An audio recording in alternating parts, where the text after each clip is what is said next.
Welcome back to the channel. This is Trinity Storm, and you are watching second part of What If Naruto Answers the Call of Duty. If you enjoy this video, please like, share, and subscribe to the channel. Now, wasting no time, let's start the story. Konoha, 2 years and 1 month after hostilities started. Asuma and Naruto were on their way to see Hiruzen at the Hokage Tower when they decided it would be best to stop by. Both of them noticed the state of Konoha as they looked around. Shops were either closed or had very few items, and people were generally dejected. The greatest contrast, though, was the sheer number of military personnel. Marines, Army, and Navy personnel were the only ones who appeared to be somewhat content as they strolled around. Naruto remarked, "Man, this place has changed," as he peered about. Asuma remarked, "Yeah, I hardly recognize it." Naruto trailed closely behind and added, "Come on, let's see the old man." Tower of Hokage. Hiruzen was going through an increasing amount of paperwork that was the same old thing. Ninja grumbling about not having enough missions, shops and businesses closing down because of rationing and shortages, and an increasing number of boys returning from the front with body bags and boxes. A knock on the door startled Hiruzen out of his work, and he said, "Come in," bracing himself for more complaints and grouses. Hiruzen looked up to see Asuma and Naruto standing there when he heard a voice he hadn't heard in a long time say, "Hey Pops." They were both dressed in their service uniforms, which were adorned with medals and campaign ribbons. "Hey old." Naruto started before Hiruzen embraced him and Asuma. He didn't even witness the elderly man get up from his chair. As tears streamed down his cheeks, Hiruzen exclaimed, "You both are here." Naruto hugged him back. Breaking the hug, Hiruzen turned to face Naruto, who was now at least 5 feet 5 inches taller, more muscular, and sporting shorter hair than when he had left. As Naruto nodded, Hiruzen said, "You grew up, Naruto. You are no longer the little boy I saw leave all those years ago." Hiruzen then turned to face Asuma, who appeared to be the same except for having shorter hair. Hiruzen led the two boys to two chairs and said, "Well, boys. Tell me how you two are doing. What has happened?" He spoke in a voice that Asuma and Naruto could understand. Both Naruto and Asuma filled him in on everything they had gone through, including basic training, their first battle, losing Lee, Kakashi getting hurt, meeting Inoichi, and fighting in the Land of Snow, where Princess Koyuki gave them both medals. As Hiruzen glanced at them both, Naruto remarked, "And then we landed about an hour ago and came here first thing." Hiruzen stood up and said, "You guys have been through so much in so little time. If it's okay with you, Naruto, I'd like to spend some time with Asuma." Naruto nodded. As he hurried out of the room, Naruto said, "No problem, getting up. I was about to go to Ichiraku's to have some ramen. I'll see you both later." After sharing a laugh with Asuma, Hiruzen went to his desk and took out 3 pricey cigars he had been saving. "I suppose I'll give him his later," Hiruzen remarked, starting a father son smoking session after cutting and lighting their cigars. Alongside Naruto. Naruto was grinning as he headed to Ichiraku because it had been too long years, since he had visited his favorite restaurant. He opened the drapes as he got closer to the little stand, expecting to see Ayame, but instead he saw another girl. Hinata paused upon seeing a head of blonde hair. Naruto, she stammered out, "Welcome to Ichiraku's, may I?" With a sly smile, Naruto said, "Hey Hinata," looking surprised. "Long time no see," he added. Hinata then embraced him from behind the counter. Then Hinata released her grip and faced the kitchen. She called out, "Ayame, look who's here," as Tucci and Ayame emerged from the back. "What are you screaming about?" Ayame began, but she halted upon seeing a bearded face grinning. As he shook Naruto's hand, Tucci yelled, "Naruto my boy. You're back? I can't believe it." As she released him, Ayame greeted Naruto with a hug and said, "You're back. How are you? Where have you been?" she asked as Naruto took a seat. As he removed his mask, Naruto remarked, "Well, you all better get some bowls of ramen ready. Because this is going to be a while." After that, Naruto spent the next hour telling Ayame, Hinata, and Tucci about all of his travels and experiences. While Tucci remained obliging, Ayame and Hinata appeared apprehensive. As a rear echelon soldier who saw some action during the last war, 20 years ago during the Akakawa crisis, Tucci had some understanding of Naruto's experiences. Naruto turned to face Hinata as he was about to finish his story, grabbing her attention with, "Hey, Hinata. I've been meaning to ask, what are you doing working here? Shouldn't you have graduated from the academy by now?" Hinata nodded. "I graduated 6 months ago," Hinata remarked, pulling her headband out of her pocket.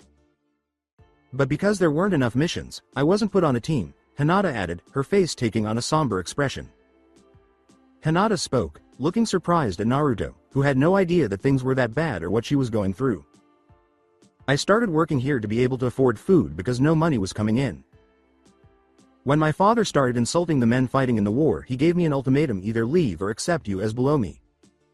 So I left," Hinata explained. As Ayame gave her a hug and Tucci placed his hand on her shoulder, she said, "I had to leave the Hyuga compound, but thankfully Ayame and Tucci took me in and I've been working here ever since." With a slight blush on his face, Naruto grinned and said, "So Hinata, I was wondering. Do you still remember that promise I made years ago at the station?"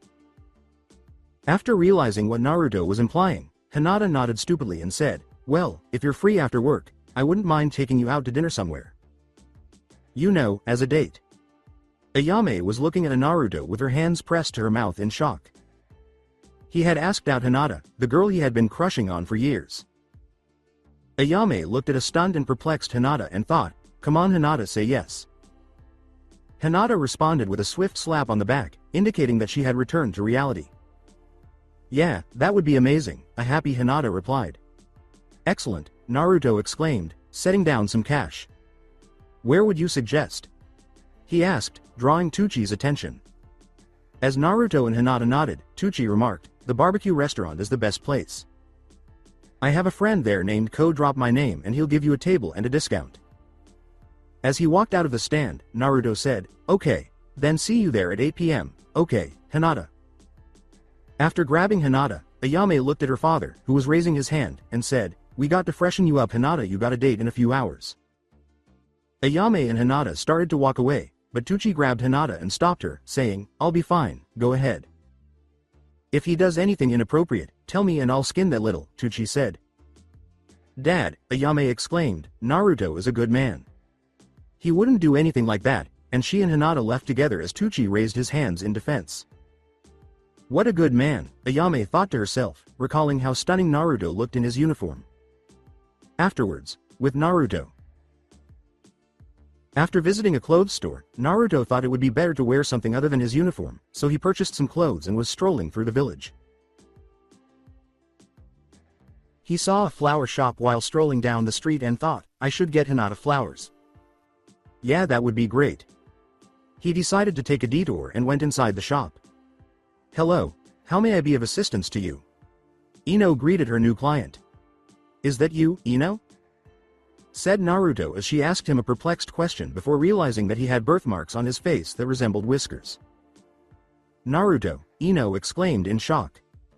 "Holy crap, you're back," she added, setting down her vase and approaching him to ask how he was doing. "I just got back," Naruto replied. "I got a date with Hinata later, so I was thinking of getting her flowers." "How have you been? Have you gotten any letters from Inoichi?" Naruto replied.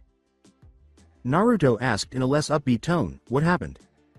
and immediately regretted as Ino started crying. "Daddy is missing," said Ino. "He went missing a few months ago. He was in a battle at sea.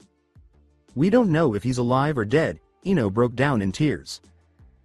She sobbed for a few minutes before gathering herself and saying, "Mom and I have been running the shop. We are hoping to hear some news from the War Department," as Naruto immediately gave her a hug. "Fuck. I'm sorry, Ino," Naruto uttered, trying to cheer Ino up a little. "I met him before I set out to the land of snow.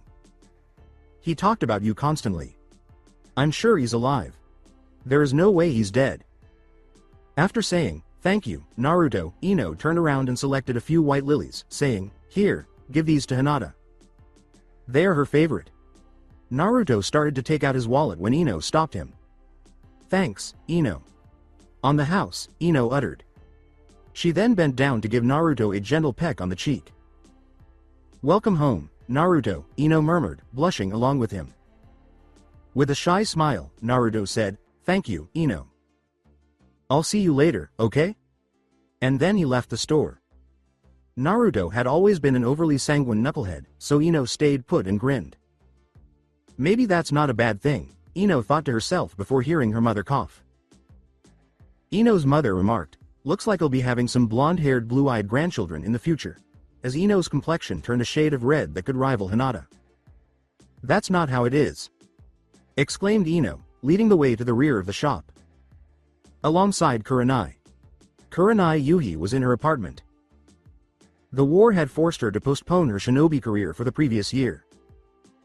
She has been a secretary for the War Department, spending most of her days typing out letters addressed to mothers and spouses of soldiers who have died in combat. A knock on the door startled her as she was watering her flowers on the balcony. She set down her water can and went to open it. Asuma was the person Kurenai saw when she opened the door, something she never thought she would see anytime soon. Tears started to form in her eyes. Asuma called out, "Hey Kurenai, can I come in?" Kurenai led Asuma to the couch and said, "Yes, come in." "When did you get back?" Asuma stated, "I got a month of leave today." Kurenai said, "I'm glad you're back, Asuma. I missed you," and Asuma gave her a kiss. For several minutes, Kurenai and Asuma shared a kiss. As soon as they split up, Asuma started telling her everything that had happened over the previous 2 years. Although Kurenai had fought in battle before, it had never been anything like what Asuma was telling her. After telling her the tale of how they lost 2,000 men in 3 days after landing in the snow and how they lost 500 men on the first day of the Battle of Wave, Asuma turned to face Kurenai. Asuma said, "Kurenai, you have been on my mind for the past 2 years. You were the only thing that kept me sane when I was cold, wet, or hungry." Kurenai then grabbed Asuma's hand. "I told my squad that if I was able to make it back here I would do something that I've been scared to do for years," Asuma said as he stood up. Kurenai looked at him get up and said, "Asuma." Asuma got down on one knee and held out a ring. "Kurenai, my love. Will you marry me?" he said, waiting for her answer. "Kurenai Yuhi, you have been my reason to live for the past 2 years. I knew God had been keeping me alive for a reason and I think this is it." Kurenai could only answer with a single word, yes, because her mind was racing with so many different emotions at once. She was simultaneously shocked, delighted, and crying. Then Asuma kissed the ring after placing it on her finger. Asuma revealed, "It was my mother's ring. My dad had been saving it for whenever I find a woman I want to spend the rest of my life with." Kurenai then gave him a kiss and started crying happy tears. Asuma's thoughts were temporarily diverted from the war by her and Asuma's conversation about getting married for the remainder of the evening. Alongside Naruto. Naruto was dressed simply but elegantly in an orange dress shirt, jeans, and shoes as he made his way to the barbecue restaurant for his date with Hinata. He heard someone call out to him as he was passing down the street. A girl's quiet voice said, "Hey handsome, do you want some company?" Naruto turned to face her and started talking.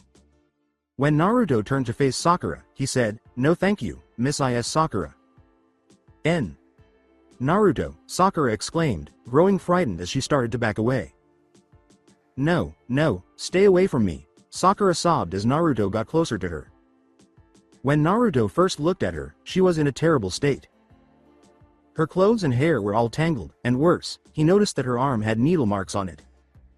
Sakura was doing her hardest to resist Naruto when he yelled, "Sakura, it's me, stop." Sakura collapsed to the ground, crying uncontrollably, and Naruto picked her up before escorting her away. Alongside Hinata. At the restaurant, Hinata was waiting for Naruto. She was starting to get worried since he was running a little behind schedule. "I apologize for being late, Hinata," said Naruto. Turning around, Hinata started to say, "It's okay, I wasn't," but was stopped when she saw something that completely shocked her. Sakura said, "Hey Hinata," her red, puffy eyes still wet from tears, her clothes filthy and crusty, and her appearance noticeably thinner than when Hinata had last seen her. As she led Sakura to a seat at the table, Hinata remarked, "Sakura, my god, what happened?" Sakura winced as Hinata asked, "I haven't seen you since graduation. What happened to you?" Sakura pulled out the metal plate from her headband and said, "I haven't been able to do any ninja work since graduation. I was evicted from my house because I couldn't pay for it, and I've been living on the streets for months now." Tears welled up in her eyes. Now that he was seated, Naruto asked, "What about your arm?" and winced when he noticed Sakura started to cry even more. As Naruto and Hinata turned pale and queasy at Sakura's story, Sakura said, "I was looking for something to ease the pain.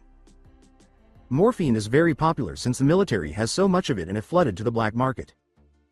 When I started running out of money I began to offer my services to the soldiers." "How the hell did this happen?" an enraged Naruto exclaimed.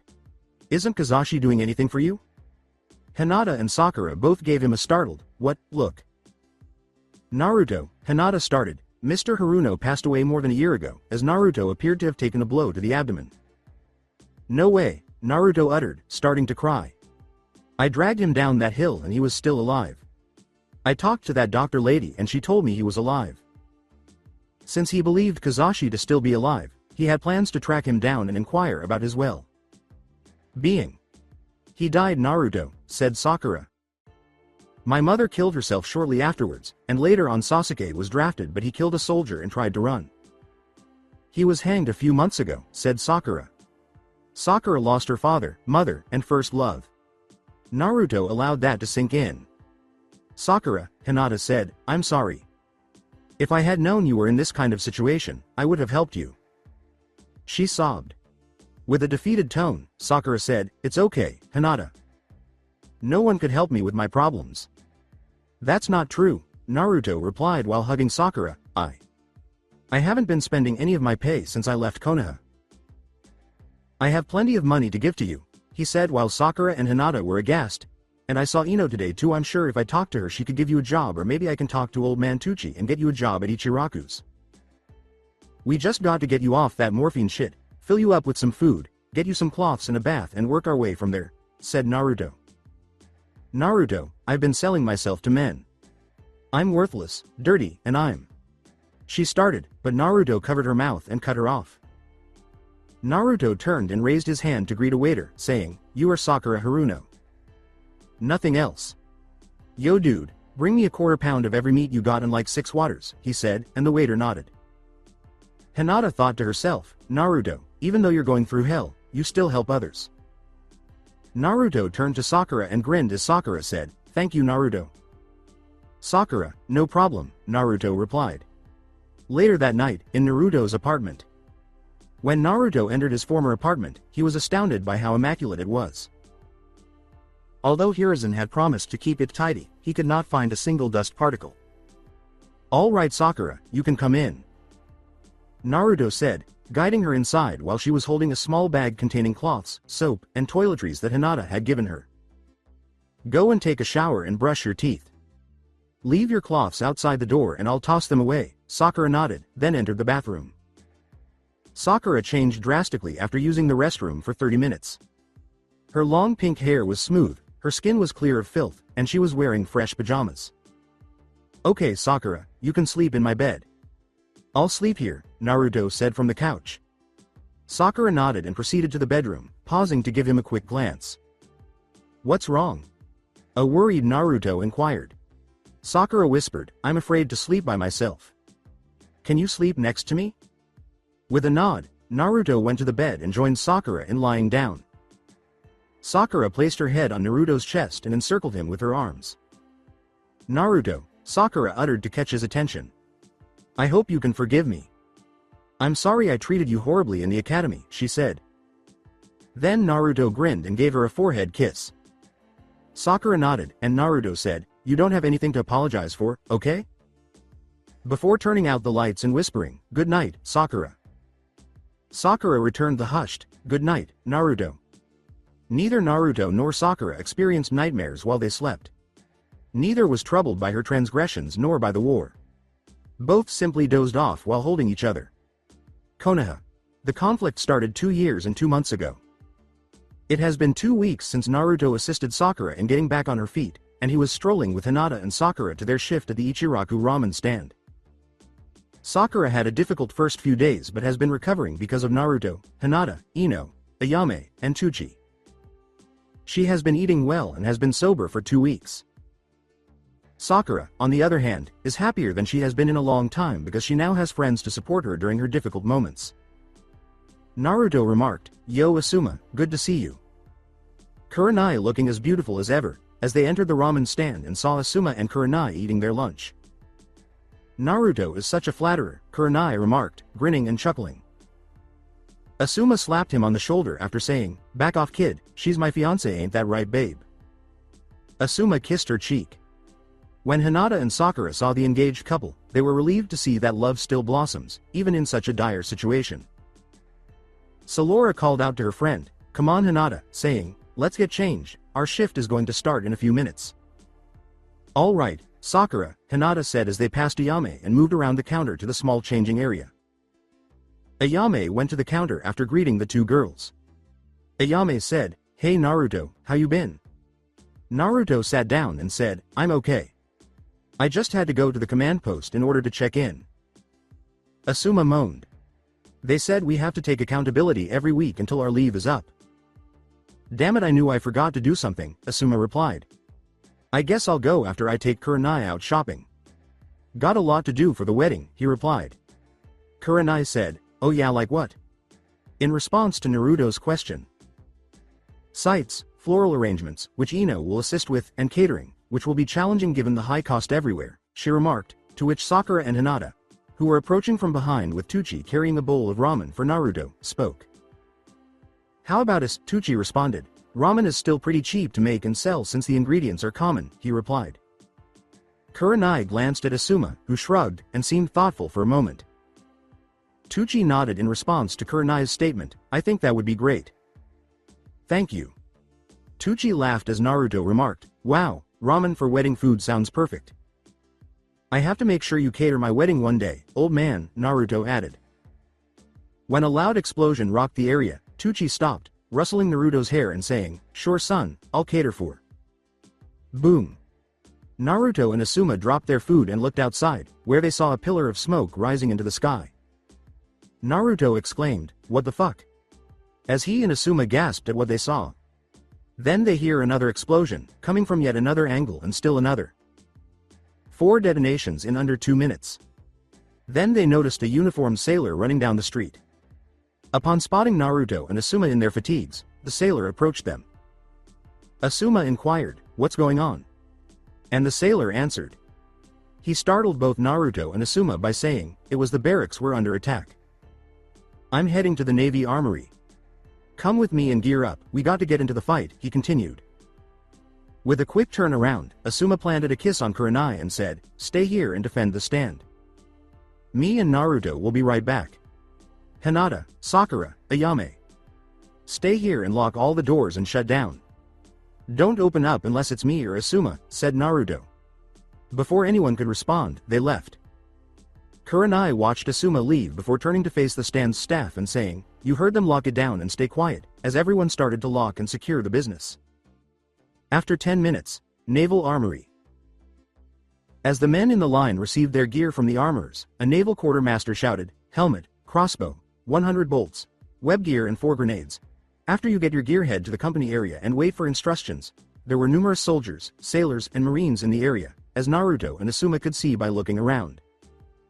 After glancing at several of their patches, Naruto realized that few of them were experts in combat. Although the army included some infantry in addition to sappers, artillery, cavalry, scouts, and military police, the majority of Marines were naval infantry. However, most of the others worked in non-combat occupations such as cooking, blacksmithing, carpentry, clerking, and some even appearing to be chaplain assistants. Asuma remarked, "Good God, this is a clusterfuck," as if she could read Naruto's thoughts. After gathering their belongings, Naruto and Asuma strolled to a clearing and formed a formation. After formation was finished, more than 4,000 men in a variety of professions were prepared. The men were then briefed by a Navy lieutenant who had marched up. As of 1,130 hours, 4 explosions have happened in Konoha. We do not know anything about the enemy other than they're wearing gray shinobi flak jackets. Right now, the naval hospital, army barracks, the prison and the communication center have all been occupied by enemy forces. Right now the basic training camps outside the walls have set up a perimeter and are keeping everyone out. So it's up to us to deal with this. Our mission is simple: engage the enemy and kill them. We will split up to battalion size and go to each of the seized areas. Be wary, there are civilians in the area, so watch your fire. After the lieutenant concluded his speech, a Marine sergeant major called, "Battalion. Attention," and everyone in the vicinity stood at attention. He then yelled, "Dismissed," as each battalion commander arrived and located their unit. An army officer called, "First Battalion on me," and Naruto and Asuma responded, "Leave now. We're going to the hospital."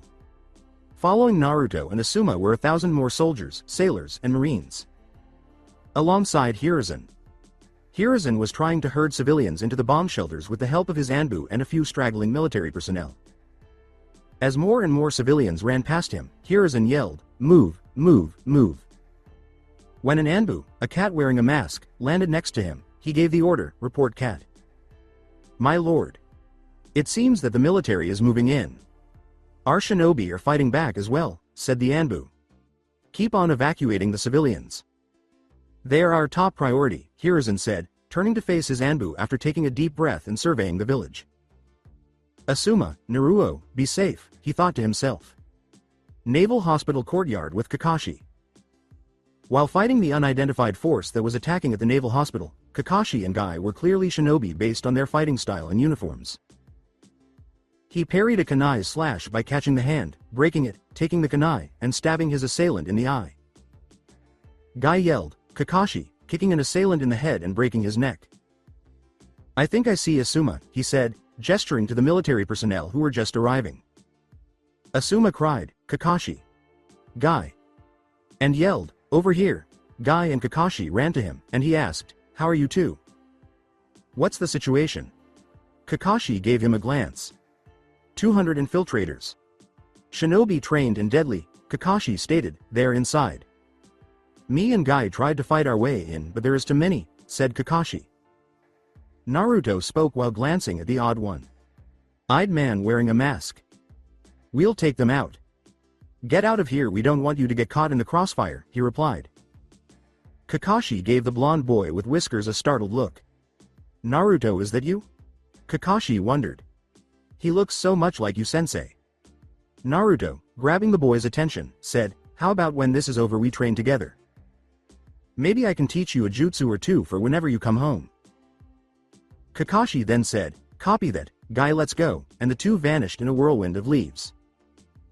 Refocusing on the hospital, Naruto followed Asuma up to the entrance while wondering how the Kakashi guy knew his name. As he and his platoon of men entered the hospital, they saw an ocean of blood and gore surrounding the entrance. Patients, doctors, and medical staff, as well as sailors and marines, were all dead on the ground with shuriken and kunai protruding from their bodies. Asuma gave the order to move in and engage all hostiles, as this platoon started to move through the hospital as he felt his rage rising. With his crossbow drawn, Asuma rounded a corner, ducked a kunai that was headed straight for his head, and fired back. As soon as the bolt hit the enemy in the forehead, killing him instantly, Asuma moved forward to reveal the victim's face behind his black Anbu mask. After removing it, Naruto asked, "What is it, Asuma?" With a confused and horrified expression on his face. Regaining his composure, Asuma turned to face Naruto with horror. He said, startling Naruto and his platoon of soldiers, "This is Genma. A Junin I served with. What is he doing? Why is he attacking his own village?" He inquired, not addressing anyone in particular. A cry of, "Die military dogs," was heard as 3 additional adversaries, all donning black Anbu masks, rounded the corner. As the platoon attempted to kill the other 2, Naruto shot one of them. Before he could turn around, a marine stabbed him in the neck from behind. One of the shinobi had killed a sailor and 2 soldiers with what appeared to be pokes to the chest. The final one passed through hand signals and shot a fireball, striking a marine. The other members of the platoon then opened fire with their crossbows, hitting the marine in a hail of bolts that he was unable to avoid. Both Naruto and Asuma moved and took off their masks. The one who killed the 3 with a single blow had the distinctive Hyuga clan eyes, while the other 2 appeared to be shinobi without ties to the clan. Naruto yelled, "These are Konoha shinobi, Asuma. Why the fuck are they attacking us?" Asuma got up and scratched his head. "It doesn't matter. We'll keep going because they're now our enemies," he uttered, leading Naruto and the platoon behind him. They engaged in bloody room 2. Room fighting with more shinobi and military as they proceeded down the halls. As they proceeded, Asuma noticed the numerous dead shinobi scattered throughout the corridor, including Inuzuka, Nara, Akamichi, Hyuga, and clanless shinobi. Asuma cleared out another room, thinking, no Yamanaka or Aburame EH. He also wondered, I wonder why some of the big clans are here and some are not. Even though the Yamanaka, Aburame, and Sarutobi were strong clans, why weren't they attacking? Asuma called out to the boys, Naruto, and after getting their attention, gave the order, head up to the second floor and begin clearing out every room, to which Naruto nodded. Naruto commanded the 2 Marines, 1 sailor, and 3 soldiers who were pursuing him, second squad with me. They could still hear gunfire and screaming from both above and below them as they made their way up the stairs to the second floor. After reaching the second floor, Naruto led his squad through the hallways, checking each room and discovering an increasing number of dead servicemen. These injured men were not fit to fight. Even if they had wanted to, they could not fight back. This was murder, not war. 4 members of Naruto's squad were slain by a hail of kunai while they were moving down the next hallway. Naruto and the other 2 members of the squad fired crossbows at the enemy, but they missed. The 2 surviving members of Naruto's squad were slashed in the throats by the black masked enemy as he charged and used his sharp claws. Seeing his chance, Naruto struck the adversary in the face with the crossbow's butt, removing the mask in the process. Naruto was thrown to the ground by Kiba Inuzuka, who had taken off his mask. Naruto pulled Kiba to the ground so he could see the boy's face. The 2 boys were punching each other while rolling around on the ground, attempting to get the better of the other. Now that Kiba was choking him, Naruto turned to face him and bit him in the hand. He then severed 2 of Kiba's fingers from his left hand, causing him to scream in agony. With a kunai in his right hand, Kiba attempted to stab Naruto. However, Naruto grabbed Kiba's hand to block the blow and rolled him to the ground. After taking away Kiba's kunai, Naruto held it at an angled downward position. Naruto then used all of his strength to descend, but Kiba's left arm stopped him, and Naruto pinged Kiba's fighting arm. As Kiba continued to struggle, Naruto gradually pressed down, drawing the knife closer and closer to her chest. Kiba attempted a last-ditch maneuver upon realizing this. Kiba pleaded, but in vain. Naruto, stop street. Naruto felt Kiba's ribs resisting as he carefully sank the knife into his chest. As Kiba's ribs broke with an unsettling crunching sound and blood started to fill his lungs, Naruto dove even deeper. Kiba, give up. You got no chance, Naruto muttered to her, shushing her as she sputtering and twitching before becoming motionless. Huffing and puffing, Naruto lay on top of Kiba, tears streaming down his face as he gazed down at his now dead classmate. Then Naruto stood up, took his crossbow and his helmet, and started to inspect the second floor once more. He noticed an enemy curled up in a corner not too far away from him. When the enemy saw Naruto, she raised her hands, sobbing and trembling. Still huffing and puffing from his altercation with Kiba, Naruto started to walk past her. For a brief moment, the 2 exchanged glances as his icy blue eyes met Kiba's sobbing brown ones.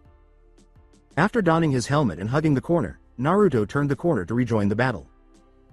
Tenten curled back up into a ball and started crying as soon as she realized the boy had left. This was not what she signed up for, and she didn't want it. She joined up with them to get better treatment for all shinobi, but she never imagined that her group was going to murder the hospital's occupants when they said they were going to take it over. Tenten put her head down and started to rock in the corner, trying to drown out the sounds of the approaching battle.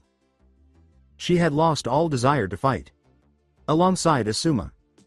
Asuma, who has already identified at least 10 shinobi, took his trench knife out of the skull of one more. Why the hell were they there? He trained with them, went on missions with them, and even had drinks with them. Asuma ordered his resupplied platoon to advance into the hospital's central courtyard, shouting, "Move into the courtyard." Then, he shot another shinobi in the neck with his crossbow. Asuma was killed by another marine who approached from behind and fired at him once more. Sergeant Asuma, a runner, exclaimed, "We now have complete control of the hospital. Let's go after any remaining stragglers." Asuma nodded. "Okay, let's continue, gents. Keep your head on a swivel and fingers on your triggers," said Asuma. After leading his men through the hospital one more time, Asuma was ready to end his pass when he heard yelling coming from a distance. Asuma spun around to see 6 shinobi emerge from a building, their hands raised, and a group of soldiers brandishing crossbows at them. One of the shinobi exclaimed, "We surrender, we." As the other 5 were ready to flee when a soldier appeared out of nowhere, carrying a hose in his hands and sporting an odd-looking cylinder on his back. The 5 capitulating shinobi were set on fire by a stream of fire that suddenly emerged from the hose. The men and women screamed in pain as the fire cooked them. The shinobi fell to the ground while still screaming as the soldier fired a second burst, increasing the heat. 2 of the soldiers shot them to put an end to their suffering, silencing their cries. Asuma turned to see Naruto run over with his face bloody and bruised. "Are you okay?" Naruto asked. Asuma glanced at the flaming corpses before turning her gaze back to Naruto. Asuma said, "No, Naruto," and Naruto noticed and responded. Asuma nodded as Naruto stated, "We secured the hospital, barracks, prison, and communications center. The military police and new units are relieving us. We need to go back to the armory and turn in out gear," said Naruto. Asuma said, "Let's go then. 1st, 2nd, and 3rd platoon. On me, back to the armory." His mood fell when he realized that, out of the 3 platoons he had arrived with, he now had 62 men left. The arduous march back across the village was initiated by Asuma, Naruto, and the remaining men who accompanied them. After 3 hours, Ichiraku Ramen. After receiving a debriefing, Naruto and Asuma went back to the ramen stand where they were informed that their leave would be extended by an additional 2 weeks because of their performance during the engagement. When Naruto and Asuma said that, they weren't even paying attention because they were still processing what they had just gone through. Leaf shinobi, not enemies from lightning, earth, or snow country, were killed by Naruto and Asuma. Although Naruto didn't like Kiba, he didn't want to kill him. However, Kiba gave him no other option. Asuma was horrified to witness so many of the Chunin and Junin he knew carry out such heinous deeds against his comrades. With sorrow and sympathy in their eyes, Kurenai, Hinata, Sakura, Ayame, Ino, and Chuchi turned to face the 2 Marines. They had read about war battles in the news, but they had never imagined that they would have to fight one in their own village. Their bloody, torn, and burned uniforms demonstrated what they had just been through. Both Asuma and Naruto took a cigarette and started smoking. They shut out the outside world and fixed their gaze on the void in front of them, the sounds of battle rattling their minds while everything around them remained silent. Land of Spring. After 2 years and 3 months of fighting. It took 3 weeks for Koyuki Kazuhana to finally board her royal airship and set out for Konoha. Although the original goal of the trip was to sign an alliance between Konoha and her country, she started to worry about Naruto after learning of the uprising in Konoha where a few hundred rogue leaf shinobi were killing military personnel. Koyuki knew she had feelings for the young, blonde man even though they did not define their relationship, and she was unable to sleep at night not knowing if he was still alive. She closed her eyes and prayed as she sat in her quarters, feeling the airship lift off the ground. As she set out across the sky, Koyuki prayed, "Please be safe, Naruto." 2 days later, council chambers in Konoha. Hiruzen had just dropped the bombshell on the heads of the stunned group of shinobi and civilians. Shoza broke the silence. "Lord Hokage, can you say that again?" Hiruzen let out a sigh and continued. "Due to the attack 3 weeks ago, the daimyo has cut all funding from Konoha's ninja academy," he stated. "All money that was going to the academy will be used as compensation for all the fallen soldiers, sailors and marines who were killed in the attacks," he stated. Protesting, Hiyashi Hyuga yelled, "How can he do this to us just because of a few radicals? He pulls our funding. And how does he expect us?" Before Hiruzen unleashed a deadly intent that terrified the man. 500 rogue leaf shinobi killed over 900 military personnel and injured 500 more, Hiruzen said. 1,400 casualties in a single day. With that death toll, the Land of Fire has now lost 347,000 men dead, he yelled.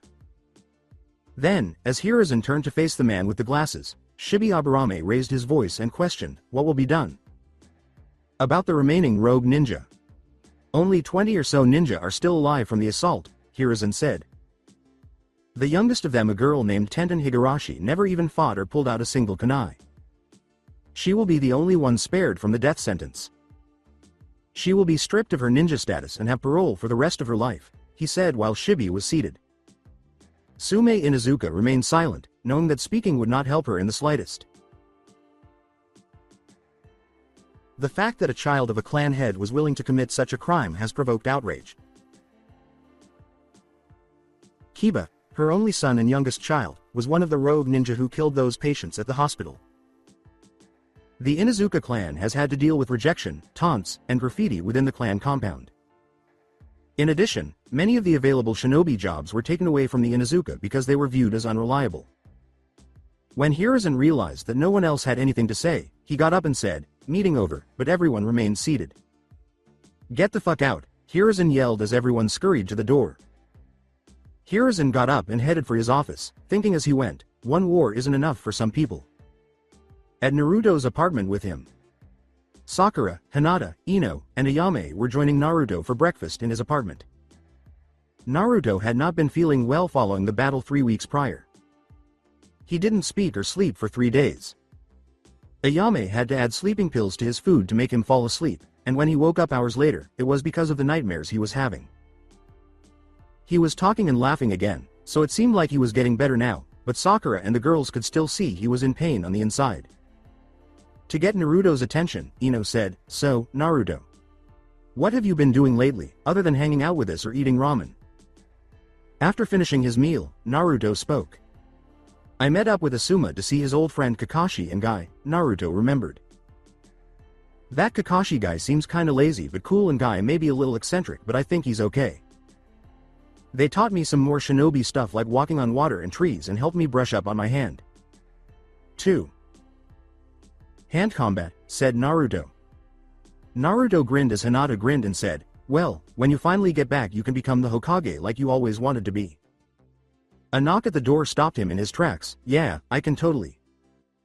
"Wonder who is that," he said as he approached the door. When he opened it, a well-known woman embraced him. Surprising Naruto, Koyuki said, "Naruto, thank God you're okay." Naruto broke the hug and asked, "Koyuki, what are you doing here?" He also inquired as to how Koyuki found my apartment. "I'm here to sign the alliance between Fire and Spring but got delayed because of the attack that happened here." "Are you okay? Did you get hurt?" asked Koyuki. Naruto turned around and saw Sakura, Hinata, Ayame, and Ino staring at him, as well as Koyuki with wide eyes. "Nah, I'm as fine as I can ever be," Naruto said, rubbing the back of his head. "Oh yeah, I probably should introduce you," Koyuki replied to Naruto. "This is Sakura Haruno, my roommate, Hinata and Ayame, they both work at my favorite restaurant, and Ino Yamanaka, whose dad I'm friends with," Naruto responded. With stars in her eyes, Koyuki stepped forward and bowed, "I'm Koyu." She started before Ino and Ayame dashed in front of her. Ayame, not believing what she was seeing, exclaimed, "Koyuki Kazuhana, the actress and new daimyo of the Land of Spring." Glancing at Koyuki, Ino exclaimed, "Oh my god, you look so much more beautiful in person. I'm surprised Naruto is friends with so many pretty girls. I never expected you for a playboy, Naruto," Koyuki said cheekily as Naruto blushed in embarrassment. Koyuki blushed and nodded. "What? You mentioned that we should maintain a casual relationship until we can talk about it." "It's not like I'm cheating or anything," Naruto pouted like a child, causing Koyuki to laugh at his antics. Koyuki said, "I know I'm just messing with you," just as she heard a glass break and realized Hinata had dropped her drink. Sakura questioned, "Relationship? What kind of relationship?" As she stood up and escorted Koyuki to a chair at the table where Hinata, Ayame, and Ino were seated. "Well, we did have many encounters while Naruto was stationed in Spring Country," Koyuki stated with an emphasis, "but sadly with the war going on we can't have a steady relationship, so we have to keep our options open," Koyuki responded. With a flush, Hinata held up her hand. Afraid of the response, Hinata questioned, "What do you mean by encounters, Lady Koyuki?" "Sex, of course," Koyuki said simply. As soon as he finished speaking, Hinata blushed and passed out, Sakura appeared envious, Ayame appeared shocked, Ino grinned excitedly, and Naruto blushed nearly as much as Hinata. "Okay, Koyuki, that's," Naruto started before being dragged out the door by Ayame and Ino. Before slamming the door and locking it, Ayame apologized to Naruto and said, "Sorry, we're having an emergency girls' day. Come back at like 6 p.m. or so." When Naruto checked his watch, it showed 10 a.m. As he was about to open the door, Naruto thought, "No goddamn way am I going to wait 8 hours to enter my own apartment. but then he realized that it might not be a good idea to irritate multiple women. Since returning, Naruto realized he had made that error 3 times. The first time was when he caught Sakura changing her clothes and ended up getting beat up. The blonde girl chased him around her family's store after he spilled food all over Ino the second time. The last instance occurred when he was out with Asuma, Kurenai, and their friend Anko when he ate her last stick of dango. The insane snake lady then started to choke him with a python until Kurenai and Asuma helped her to calm down. As Naruto headed to see his surrogate grandfather, he thought to himself, on second thought, I probably shouldn't. I'll go see what the old man is up to. Alongside Kurenai and Asuma. Kurenai asked, resting her head on Asuma's chest while they remained in bed, so, you leave in 3 days? Yeah, it stinks, but the war is still going on, Asuma said, kissing Kurenai's forehead and stroking her hair. Then Kurenai stood up and covered Asuma with his body. Kurenai said, I don't want you to go back, Asuma, in a worried and melancholy tone. Asuma put his arms around Kurenai and held her closer. Asuma tried to gather herself and said, I know Kur, I know. She was trembling and breathing heavily, but she assured Kur that she would return and that when she did, they would get married and start a new life together. Kurenai looked into Asuma's eyes and said, okay, before giving him another kiss. After 3 days. Standing in front of the new train station, Naruto and Asuma were once again staring at a group of people bidding them farewell. Hiruzen, Kurenai, Sakura, Hinata, Teuchi, Ayame, Ino, Kakashi, and Koyuki were all dressed somberly. Koyuki is now regarded as one of the girls, as Sakura, Hinata, Ino, Ayame, and Kurenai have become close to her over the past few days. Hiruzen shook Asuma's hand and said, take care, son. Then, he turned to face Naruto and said, keep your head down, Naruto, before turning to leave. As she walked up to Naruto, Hinata handed him a bowl of ramen and wished him safety on his travels. She then gave him a hug and wiped away a few tears. Sakura then approached Naruto, gave him a hug, and planted a kiss on his cheek. Thank you for all of your help, Naruto. I hope one day I can repay your kindness, Sakura said as she turned to leave. Next, Ino stood up and placed a flower in Asuma's and Naruto's tops. I hope you both come back safe and sound, she said, giving Naruto a hug before she joined the group. Lotus flowers are good luck charms, she added. Ayame came up to Naruto and gave him a hug, telling him to be strong and never forget that we all love you. Keep your head down, Marines. I can't afford to lose my favorite customer and his friend whose wedding I'm going to cater, Teuchi joked, getting a laugh out of both Naruto and Asuma as he walked up and shook their hands. Then Kurenai came up to Asuma and planted a kiss on his lips. I'll be waiting for you, Kurenai said, trying to keep Asuma from crying as she turned to leave. Koyuki approached Naruto and planted a kiss on his lips. I wish we didn't have to part so soon, Koyuki remarked as she gave Naruto a stack of letters. Please write me whenever you can, she added, before giving him another kiss and turning to leave. Asuma nodded in appreciation as Kakashi, the last person to approach, said, well, I guess this is goodbye for now. He added, I'll help out Kurenai any way I can. Then, turning to face Naruto, Kakashi said, Naruto, you are something different. I hope I can work or fight alongside you again. Then, turning around, Kakashi thought, Sensei, Kushina. You'd be so proud of him if you were here. In an attempt to control his feelings, Naruto stepped forward and vowed to return one day. I love you all, he said. Don't worry, we'll be back soon enough, Asuma said, grinning at Kurenai. Without saying anything more, Asuma and Naruto boarded the train and once again said goodbye to their friends and family. Naruto sighed as the train started to move and the crowd started to thin out. Now we're off again, Naruto uttered somberly. Asuma remarked, same old shit again, as they both lit cigarettes and settled in for the lengthy ride. 2 weeks subsequently. Asuma had been promoted to first sergeant and Naruto to sergeant, so they were forming a formation with at least 200 to 300 other non-commissioned officers, awaiting a briefing on the next major offensive. The room falls silent as the general steps onto the stage. Every one of you here is here for a purpose. And that purpose is to strike the death blow to the enemy and finally end this slugfest we've been fighting in for over 2 years now. As you know, our trench network goes from the edge of wind country to the seas of fire country. The army has been locked in a stalemate for most of that time, losing hundreds of men for a couple hundred yards. Well, that's going to change. We found a weak point in the lighting trench lines. We are going to break through that weak point and knock them out of the war. The mission is simple. In 3 months the army is going to attack and break their lines. Us Marines and the cavalry will use that opening to drive the knife straight into the heart. This is going to be the biggest force ever assembled in the history of warfare. 800,000 fire troops, 6,000 artillery pieces and 10,000 horses and other pack animals. Gentlemen, this is it. Once we deliver this death blow to the enemy, we can end this war and go home. We are at the 5-yard line, people. All we need to do now is go in for the touchdown.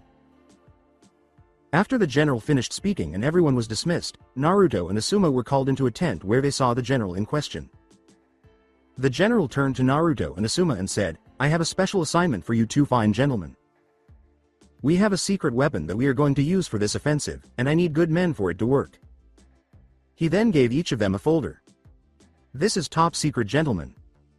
And I can't tell you enough how important this job is, but if anyone can do it, it's you 2 inches," he said. "Go see Colonel Hojo at the location stated in the folder," he responded. Asuma and Naruto greeted the general with a, "Yes, sir," before turning to go. Naruto and Asuma looked at the files they were given in disbelief, but they obeyed the directions and went to the designated location. Naruto saluted the colonel he saw upon arrival.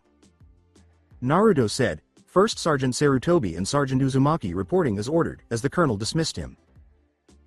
Colonel Hojo grinned and said, "Glad to see you two could join us." Unlike Asuma and Naruto, Hojo was an older man, possibly in his mid to late 40s, with a white beard and mustache. Asuma raised his hand right away when he said, "I'm glad to have you two here to assist me in this new battalion. If you have any questions, don't be afraid to ask." The colonel was curious and asked, Sir, I'm a little confused," to which Asuma replied, "We are both infantry, so why are we here with this water treatment unit?" The colonel laughed. What's so funny, sir?" Naruto nervously inquired as the colonel stopped laughing and grinned broadly. He gestured for Naruto and Asuma to follow him, saying, "Oh, you'll see," which made them both feel even more anxious. "Welcome to the 1st Water Storage and Treatment Battalion," he continued. He added, "Although we do go by another name," which piqued Naruto's interest. Naruto asked, "And what name is that?" Before the colonel turned to face him and began to speak. He pointed to a big metal object behind him and said, "We call ourselves tankers," which caused Asuma and Naruto to freeze in place. "Gentlemen, we are about to change warfare forever," Hojo stated. Lightning Front. 2 years and half of the conflict. Naruto was holding the necklace that Ayame had given him when he departed Konoha all those years ago. In the 2.5 years since he left, he has never taken it off, proving that she was correct that it was lucky charm thus far. Naruto kissed the necklace and tucked it between his shirt and chest, thinking, just one more day. Asuma called out, "Naruto," and extinguished his cigarette. He said as he turned to leave, "Colonel has called us. We got our orders." With Asuma, Naruto strolled to the agreed upon meeting spot, which was naturally their new home. As he crossed the hill, he noticed Orihime. Long before Asuma and Naruto appeared, Colonel Hojo gave the tank its name. Orihime was a terrifyingly beautiful object that could only be found in combat. She had a 105 horsepower engine and measured 25 feet long, 14 feet wide, and 8 feet high. She was a 27-ton mechanical marvel. She had 3 ports where Asuma or any other crew member could use a fire jutsu if they had one available, and 5 ports where the new rotating ballistas, Gatling guns, but with bolts instead of bullet, could be mounted.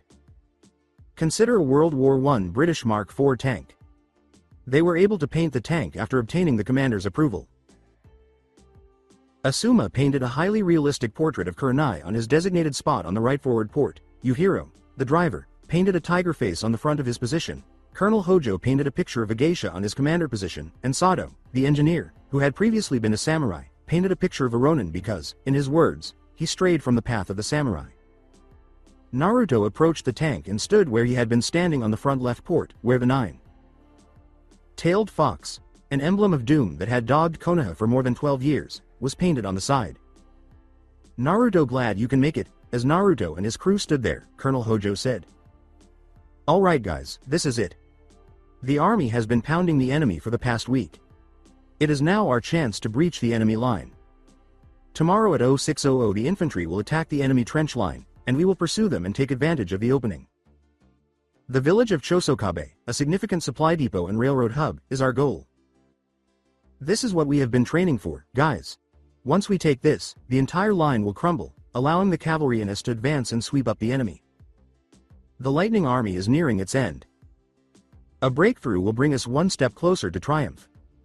All I ask is that you maintain composure and keep an eye out for one another. After 2.5 years of suffering, Naruto and his companions stood silently, knowing that they were almost done and could finally return home. 0555 the following day.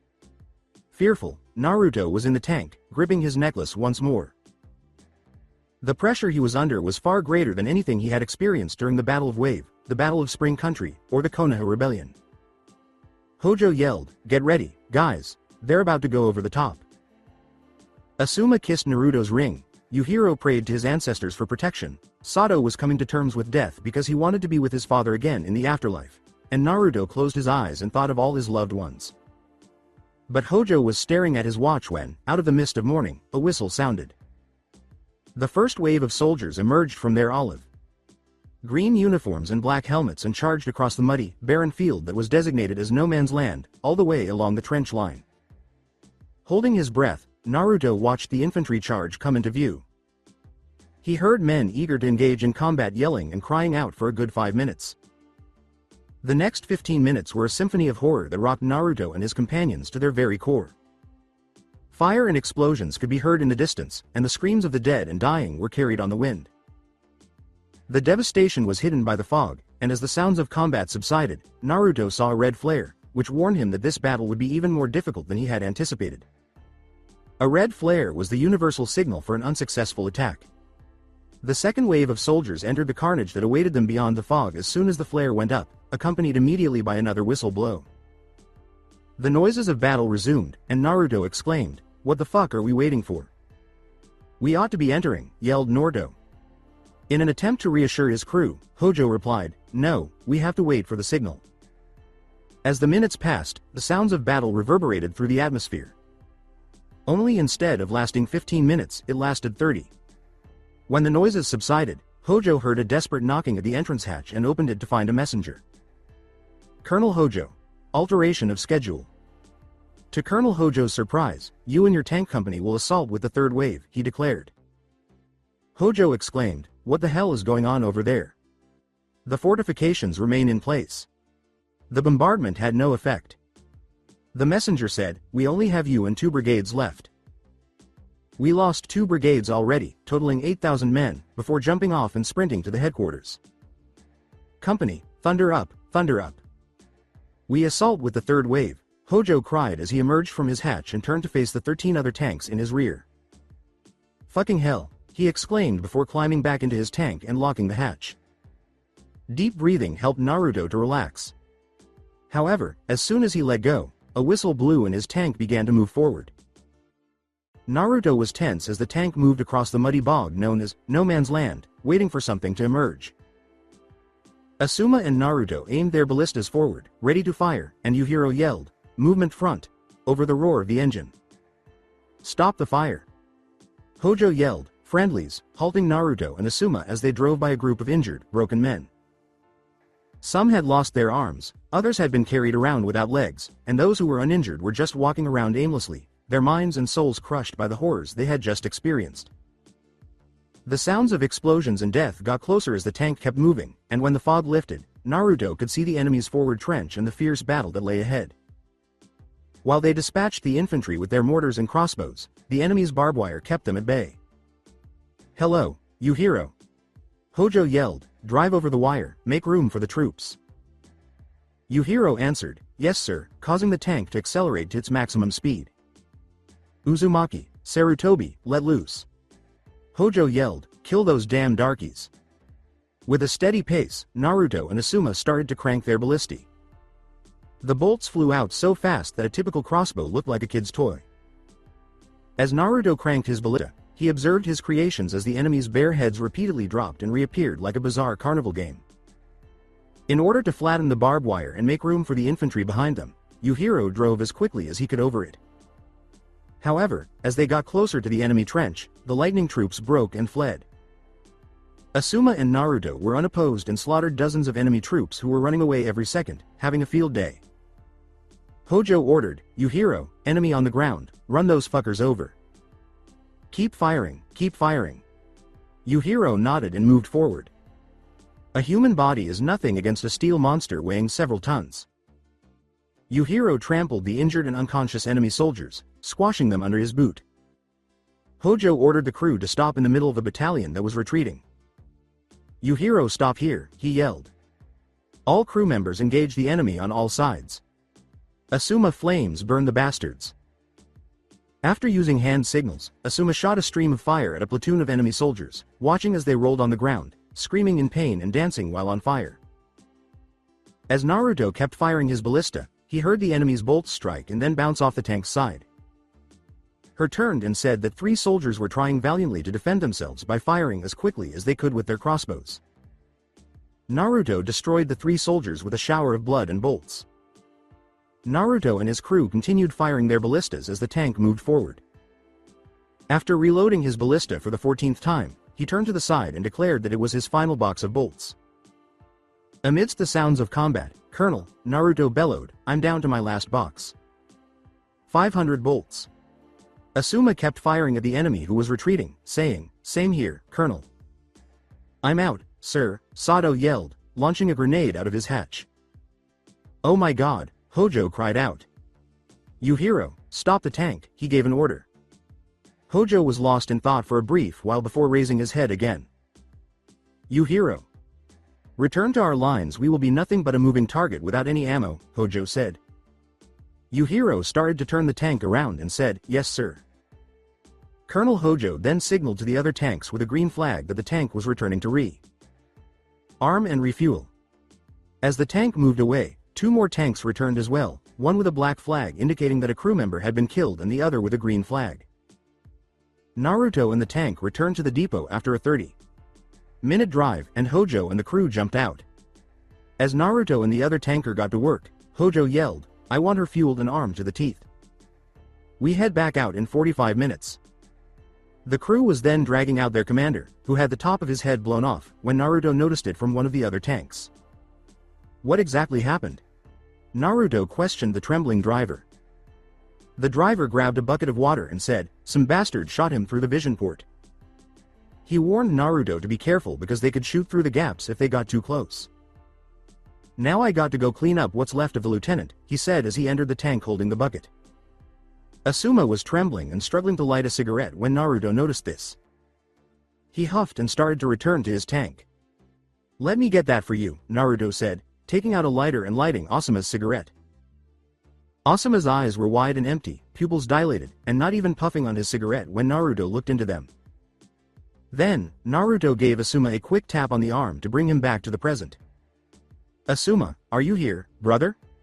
Naruto questioned. "Yeah. I'm here," Asuma nodded. "How many men did we kill today?" Asuma whispered. "We ran out of ammunition after 200 or 300 rounds.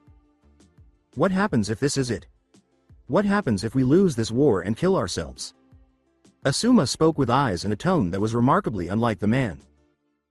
"Asuma, keep your head in the game," shook Naruto, who had returned by then. "We are at the 5-yard line. We can't be thinking that way. Only a little bit more effort will do," Naruto said as he turned around and left. "Do you really believe that?" replied Asuma, "or is that what you're trying to convince yourself?" Naruto paused for a moment, about to speak, but he was at a loss for words. "All right men, mount up and let's get back to the fight," Hojo said, hopping back into the tank. Soon after, Yujiro, Asuma, Sato, and Naruto drove back to the battle over the hill. Later that day, at dusk, with a load of dead and injured soldiers on top of their tank, Naruto and his group were returning to the trench they had taken. Colonel Hojo offered the tank to drive back the dead and injured when the fighting subsided an hour ago, but the tank halted as it got close to the hospital tent.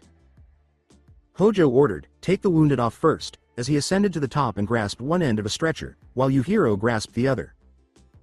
The injured man was in a terrible state when Naruto and Asuma grabbed a stretcher and pulled him off. His right hand was missing, his face was utterly severed, and his chest wound was closed.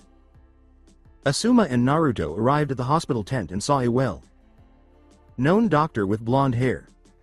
Naruto yelled, "Tsunade!" When the blonde woman turned to look, she saw the same boy who had waved her back. "Naruto? What do you know, small war?" Tsunade remarked, then turning to face the injured man they were carrying. "Bring him here," Tsunade commanded, and Naruto and Asuma complied, setting the man down so Tsunade could examine him. Tsunade yelled, "I need fresh bandages, disinfectant, and morphine," which prompted a young medic boy to dash to fetch the supplies. Tsunade said, "It's good to see you both. Let's talk more later." Naruto and Asuma both said goodbye and left. Later that evening, Tsunade and her apprentice Shizune ate dinner with Naruto and his crew. The sound of artillery thundering over the horizon made the small fire next to the tank seem insignificant. "And after me, Jiraiya and Orochimaru survived Hanzo the Salamander named us the Sannin for being the only ones to survive a fight against him," Tsunade concluded her account. She captured the attention of Naruto and his group. Yujiro remarked, "That was an incredible story. I can't believe you survived a battle like that." Tsunade nodded and turned to face the conflict taking place in the distance. "I don't think it even compares to what you guys are doing. You lose more men in 1 hour than Konoha lost in 3 wars combined," Tsunade reassured him, taking another bite of her ration. "It's funny though. I had a fear of blood and it took another war to break my phobia," Tsunade said with a solemn grin. "If it wasn't for the war I'd still be a drunken mess gambling away my family fortune," she continued. "Sadly," Naruto remarked, "I'd be a ninja by now." Asuma declared, "I'd have a genin squad." Yujiro declared, "I'd be back on the farm." Sato remarked, "I'd be a samurai. If it weren't for the fact that one of my sons passed away at the start of the battle in the desert, the other would still be alive," Hojo said, drawing attention from everyone. "So many men have died that they'd ask an old retired samurai like me back to duty," he added, rubbing his tanto strapped to his ankle. As everyone turned to see a raging fire, a loud explosion rocked the earth in the distance. "I guess the tunnelers finally set off the mines," Hojo remarked, taking another bite. As soon as Naruto realized this, he said, "We still have to go back tomorrow," and Shizune immediately placed her hand on his shoulder. She smiled and said, "You will be fine. Kami loves you and he'll watch over you." Naruto gave her a blank stare in return. Naruto took another bite and said, "Kami loves us all, and he's been watching me kill and stuff people into body bags." Naruto remarked, "Kami would never set foot here. It's too hellish," and everyone ate the remainder of the meal silently. After that, Naruto stood up and entered the tank to fall asleep. He then took the necklace Ayame had given him and shut his eyes. The sounds of combat reverberated through the night, and Naruto fervently prayed for one more day. 2 years and 10 months into the conflict, on the lighting front.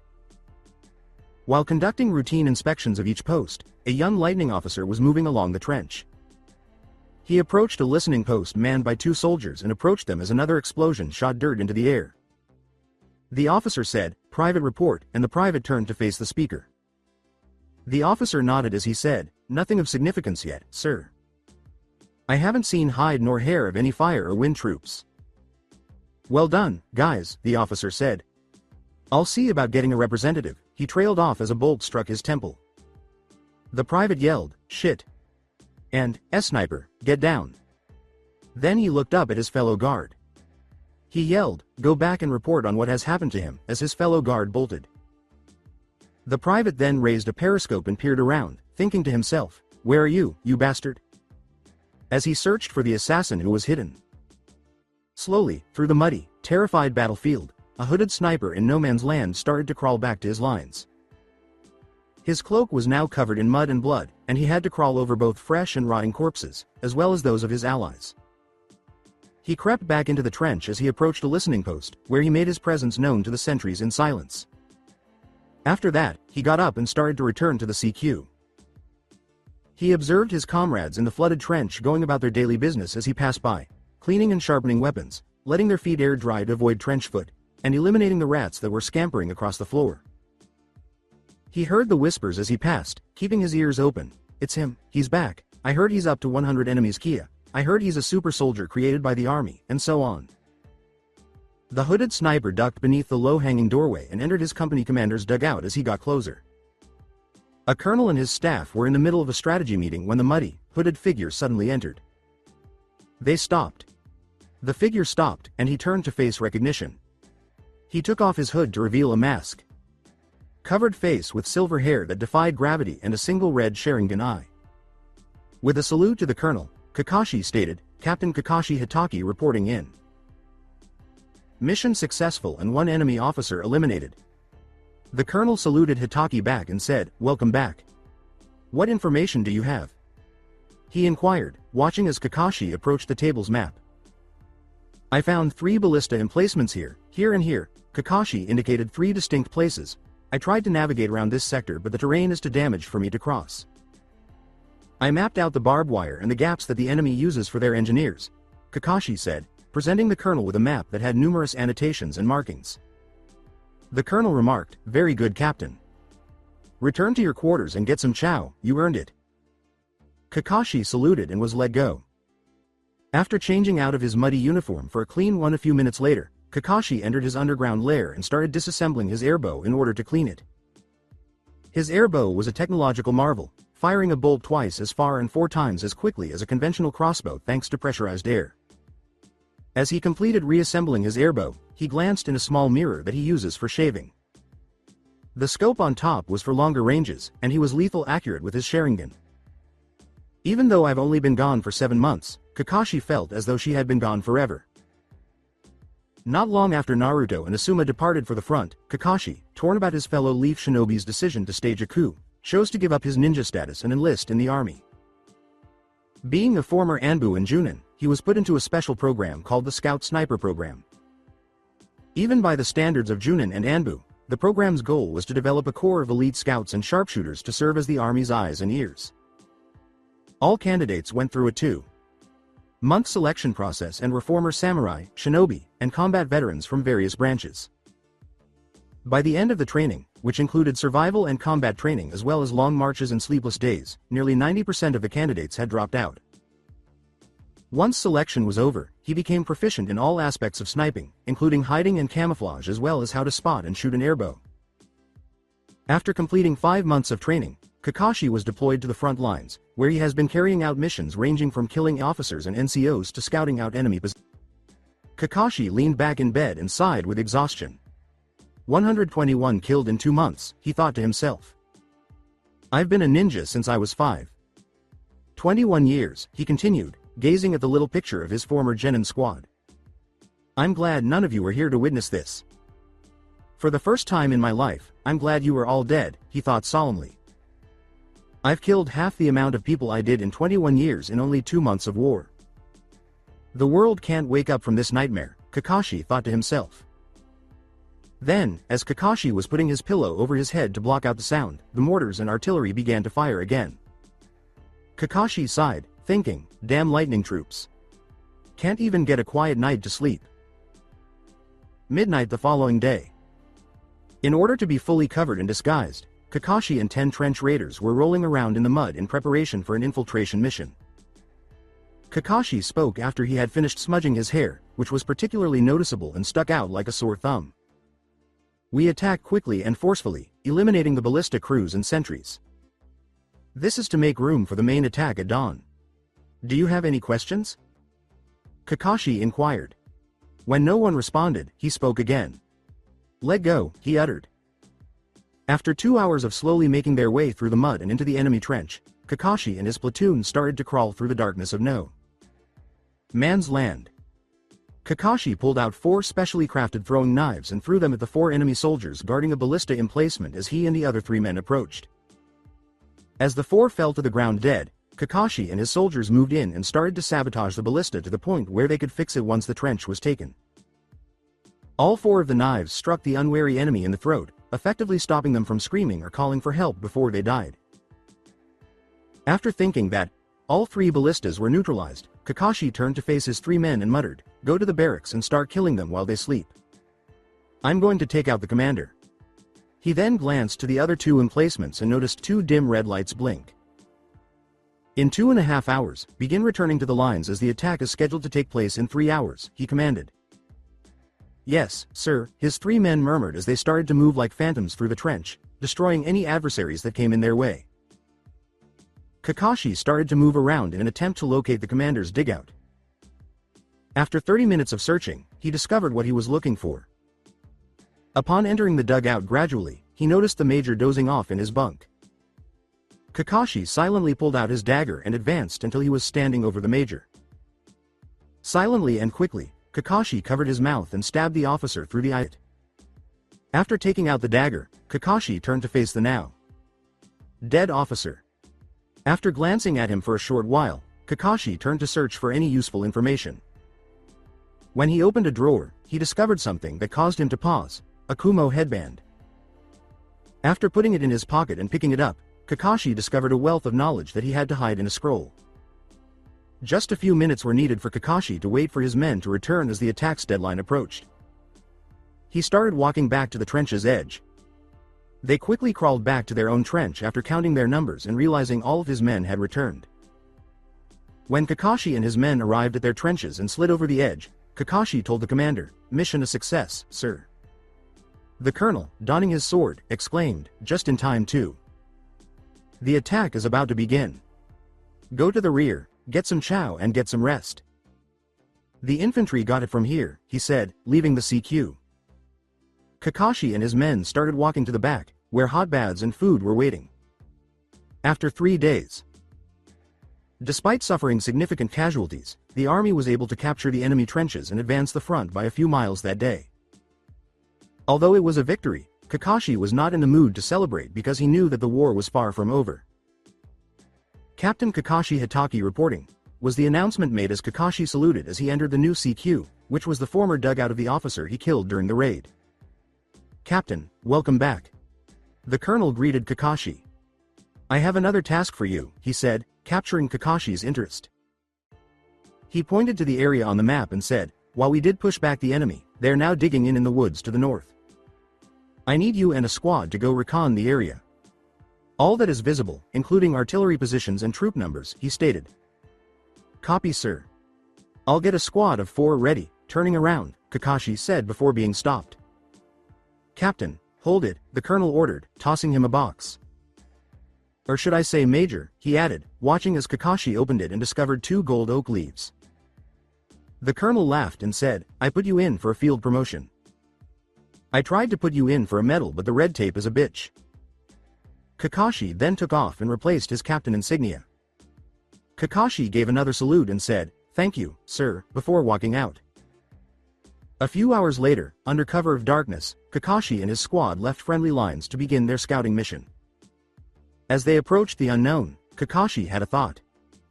As he and his group vanished like ghosts in the night, Kakashi thought to himself, "I wonder when the new Icha Icha is coming out." Lightning Front. 21 months into the conflict. A lightning cavalry scout was riding through a field that had been burned and scarred when he looked around. Dead lightning and fire troop corpses littered the ground. He passed one of the 5 tanks that were on fire while he was moving forward and noticed the corpse of a fire soldier lying close to one of the tanks that had a red fox painted on the side. Someone leapt from the top of the tank as he was passing by, and he was tackled off his horse and onto the ground. The soldier was then repeatedly stabbed through the eye sockets until the trench knife was removed with an unsettlingly wet sound. After wiping the blood from his eyes, Naruto looked down at the enemy soldier he had just killed. He then removed his cavalry insignia from his collar and his saber from his hip and stood. The horse was then approached by Naruto, who removed its reins and saddle before giving it a quick slap on the back and letting it run off into the wild. "War's over for you, buddy," Naruto thought to himself as he watched the horse bolt. Then, using the hatch on top of the tank, Naruto scaled inside and witnessed Yuhiro and Asuma attempting to fix the engine. Colonel Hojo was praying to Sato's corpse when a grenade exploded, sending a rivet from the hull into his skull and instantly killing him. After putting his trench knife back in his thigh holster, Naruto approached Asuma, who gave him a quick glance. "You own that jerk?" Asuma inquired. "I got a saber. I'm going to mail this back to the old man." "Another war trophy," Naruto exclaimed, holding up the sword before placing it next to his ballista. "Knocked him off," he added. From every campaign he has taken part in, Naruto has been gathering mementos. He now has a sword from Lightning Country, an enemy hat from Spring, a jar of sand from Wave, and the navy helmet he was given back in Konoha. After turning his wrench to the end, Asuma sat up inside, saying, "Okay, Yujiro, crank her up." Yujiro stood up and reached for the starting lever. He turned at first nothing, then a sputter, and finally a slow start. The engine warmed up in a matter of seconds, and everyone reverted to their combat stances. Colonel Hojo gave the order, "Yujiro, drive us back to base. Let's make sure Sato here gets a proper burial." Everybody inside the tank peered out at the carnage as the tank started to move forward. "How in the hell did we make it through this?" Yujiro exclaimed. "Not everyone did," Asuma remarked, glancing at the lifeless body of his erstwhile comrade Sato. After 3 hours. After Sato's body was buried outside the camp, everyone stood silently until Naruto and the others had finished covering it with dirt. Even though Sato was a samurai before and during the war, all that remained to prove his existence was a plain wooden post bearing his name, rank, and birthday. May our all knowing Kami bless the soul of our fallen brother Sato. While he lived a life of war and death, he was but a lowly man like any of us. May his suffering and pain fade as he is led into the heavens by your divine power. Amen, Yujiro asked the other crew members. "Would you guys like me to say a prayer?" he asked. The others nodded silently. Call. Hojo, Asuma, and Naruto all said, "Amen." After putting his cover back on and saying, "Let's go boys, we have a briefing in an hour," Colonel Hojo turned to leave with Naruto and his group. When Sato's grave marker blended in with the hundreds of other graves in the field, Naruto said goodbye to Sato and thought, "I don't think I'll be able to come back. But at least you will have company." After an hour, there were 5 tank crews in total: Naruto, Asuma, Yujiro, and Hojo. But this number is deceptive because each crew had a different number of members. The crew of Naruto was at 4, 2 at 3, and 2 at 5. However, the 2 at full strength were a mixed group of survivors from other sources. Entering the clearing, a general in a bloodied and ragged uniform started speaking. "We have only 5 tanks left, and we must lead the assault into the village. Our mission is straightforward. Roll into the town and kill the enemy. Based on what we have read from enemy documents, all civilians have been evacuated. So mount up and move out. Okay guys, this is it. We are almost at our objective. The village of Chosokabe is now only 4 miles away. The 2nd Division has broken through the enemy defenses and has provided us with an opening." The general turned around and walked away. Colonel Hojo then took out a cigarette and lit it. The general waited for everyone to shout and salute but was met with only silence. The general then looked at the weathered and beaten men and did not press the matter any further. "You heard the man," Hojo commanded, and all of the crew started climbing into their tanks. A short while later, Naruto saw that a column of 5 tanks was moving down a muddy road while a steady stream of injured and exhausted soldiers were making their way back to friendly lines. Many of them were limping or were just staring off into space because their minds were so shattered that they could not be repaired. Outside the village of Chosokabe, Hojo stated over the radio, "The lead tank will strike from the south, while tanks 2 and 3 will flank from the west and tanks 4 and 5 will strike from the east. We may be in a steel box, but we are not invincible," Hojo said, opening his hatch and looking over to the 4 infantry platoons. "Watch your fire and stay close to the infantry," Hojo ordered. As the platoon moved behind the tank for cover, the young officer replied, "Yes, sir. First platoon on me." Hojo then made his way back into the tank, giving the order, "Yujiro forward. Keep your eyes peeled." "Yes, sir," Yujiro replied as the tank started to inch its way toward the village. The tank rolled through the deserted streets of the foggy and eerie village, the infantry following behind searching the buildings to make sure no enemies were hiding. As they continued down the road, a boom struck the right side of the tank while Naruto was keeping a watchful eye on the right to make sure no one was approaching them. Before the lightning soldier could launch another grenade at the tank, Naruto turned his ballista and fired a volley of bolts in the direction from which the explosion had originated. As Hojo nodded, Naruto remarked, "Got one." Dust from the building covered the tank as they continued down the street, where a squad entered a house to check for enemies. The next second the entire house exploded and the building collapsed, killing all those who entered. Asuma cried, "They booby-trapped the houses." "No shit." Naruto yelled in response. As the tank continued down the road and they turned a corner, Yujiro then yelled, "Nothing we can do for them now." "Yujiro keeps driving," Hojo gave the order. Shit, get down, Yujiro yelled just before an explosion rocked the front of the tank, knocking Naruto and Asuma to the ground as they were closest to the blast. Naruto's vision was foggy as he peered through the driver's seat and saw Yuhiro's head blown off and the front of his body burned. As soon as Naruto felt himself being grabbed, he turned to see Asuma dragging him and yelling, "We have to get out, she's going to blow." As soon as the tank's interior began to catch fire, Asuma threw Naruto outside. Before Naruto could respond, he witnessed Asuma being taken by an enemy soldier. The two engaged in a ground battle. He dodged a shovel that was about to pass over his head, tackled the attacker, and started to punch him before being pulled off, and the enemy he was about to hit was shot by a crossbow bolt from one of the infantry soldiers. After shoving the enemy soldier aside and drawing his trench knife, Asuma stabbed the soldier in the neck, severing the artery in the windpipe, and hurried over to see how Naruto was doing. Asuma inquired, "Where's Hojo and Yujiro?" Coughing, Naruto said, "Yujiro is dead. I didn't see Hojo get out," as smoke billowed from the tank. Naruto and Asuma were handed 2 crossbows by an army officer who said, "You two are with us now. Follow us." The two then fell into the platoon and started walking down the street, leaving the smoking wreckage of the tank behind them. Naruto and Asuma were clearing houses with the soldiers as they went through the village. Most of the houses were deserted, but some were occupied by the enemy, who were driven out using a combination of hand fighting and grenades. As they got closer to the next house, Asuma was about to kick down a door when he heard an explosion from the other side, which threw Asuma back a few dozen feet. Naruto was holding Asuma down as he tried to stand up. Asuma tried to object, but when he looked down and saw that his right leg was gone, Naruto's voice resounded through his ears, telling him to stay down and not move. Asuma mumbled, "Where's my leg?" and then yelled, "Where the fuck is my leg?" while flailing his body. "Asuma, calm down, damn it," Naruto yelled as the medic arrived and kneeled next to Asuma, giving him a shot of morphine to put in his arm. "Medic. I need morphine," Naruto yelled as he held Asuma down. He then removed his belt and tied it around Asuma's leg to stop the bleeding. Asuma's world became hazy and his hearing distorted as he stared at Naruto and the medic. Asuma awoke with a start that took his breath away. His right leg was gone from the knee down, and what remained was covered in bandages. He realized that he was no longer in the village but rather in a tent. Asuma didn't even notice Naruto sitting next to her, but he told her, "They saved as much as they could." "How long was I gone?" inquired Asuma. Naruto pulled out a cigarette and said, 3 days. "They changed your bandages twice." Asuma started crying at that point.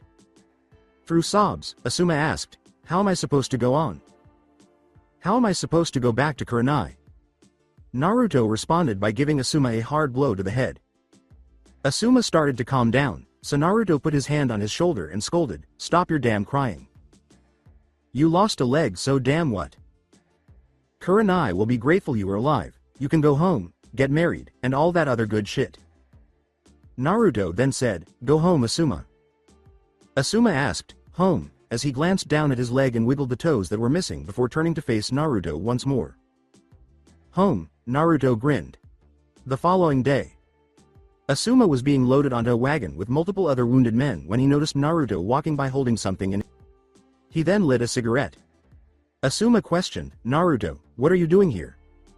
Naruto responded with a smile, standing next to the wagon and handing over Asuma's trench knives. "I assumed you would want them back," Naruto said, passing Asuma his knives. "I picked them up after you passed out." After glancing at the 2 blades for a short while, Asuma turned to face Naruto, gave him back the blades, and grinned. Surprising the blonde, Asuma said, "Keep them, Naruto." Naruto knew that Asuma treasured these knives since they were a gift from the Fire Daimyo when Asuma was a member of the Guardian 12. "You'll need them more than I will," Asuma smiled, "but I want them back when this war is over." Asuma held out his hand, and Naruto shook it, saying softly, "Be safe, Asuma." Naruto grinned and fastened a knife holster to his right leg. "I'll bring them back, Asuma." "Don't you worry," Naruto said. A few minutes later, Asuma's wagon started to roll down the road, followed by a caravan of other wagons. "Keep your head down, Naruto," Asuma said. After saying goodbye to Asuma, Naruto started to return to his tent. Once inside, he sat down on his rack and looked down at the ground, at which point tears started to fall. Since joining, Naruto had forgotten the feeling of loneliness, but now that he had lost the last member of his original squad, it hit him full force. I'm all alone again, he thought. Lee, Kazashi, Asuma, Hojo, Yuhiro, Sato, Tazuna, Inoichi, they're all gone now. As Naruto was about to give up even more, a sergeant major's voice could be heard shouting, K Company form up. Soldiers from all around the city started putting on their gear and gathering their weapons. After wiping away the tears, Naruto picked up his trench knives, crossbow, and kit and marched out into the company area, thinking to himself, it's time to go to work again. He formed up with the other soldiers and waited for the order. The sergeant major yelled, company, and then gave the order to march forward. As the sound of distant explosions reverberated from miles away, Naruto and the company started to march forward together. Konoha after a week. When Kurenai heard a knock at the door while watering her plants, she put down her watering can and went to answer it. When she opened it, Kurenai greeted her fiancé with the biggest smile she could muster, calling him, Asuma. What are you? She started, but then she looked down. When Kurenai saw that Asuma was standing on crutches because his right leg was missing, he sheepishly said, Hey Kurenai. Kurenai took hold of Asuma's hand and guided him to the couch. Kurenai sat Asuma down and joined him, asking, Asuma, what happened? Your leg. Asuma started, I know that this changes things. If you don't want to marry me anymore, I understand, you don't have to, but Kurenai slapped him before he could finish. Kicked open a door and a mine went off, Asuma said in a melancholy voice. Kurenai cried, I don't care about your leg. I'll love you no matter what. Asuma, how dare you? Kurenai said, this doesn't change anything. If I need to take care of you, I'll do it happily. Tears streamed down her cheeks. Asuma rubbed his face and said, you could have said that without slapping me. Thank you, Kurenai. I didn't know what to expect when I got back, but I'm glad to hear that you'll stay with me, he said, leaning in to kiss Kurenai. When the kiss ended, he smiled, and Kurenai nuzzled her head into Asuma's neck. I'm happy you're back, Kurenai remarked. Hey, where's the old man? I stopped by the Hokage Tower a few hours ago, and the receptionist said he was off on some important business, Asuma said. Kurenai then gave Asuma a wide-eyed look and put her hands to her mouth. I'm glad to be home too, Asuma added. Kurenai asked, Asuma, did you not receive a letter? Which alarmed Asuma. Asuma remarked, no, I haven't received mail in months. Why, what happened? Kurenai then opened a drawer and pulled out a letter, which he read and noticed had his name, unit, and soldier ID number written in a sloppy handwriting. Kurenai said, causing Asuma to widen his eyes, Konohamaru wanted me to mail that to you because he didn't think he'd get a chance.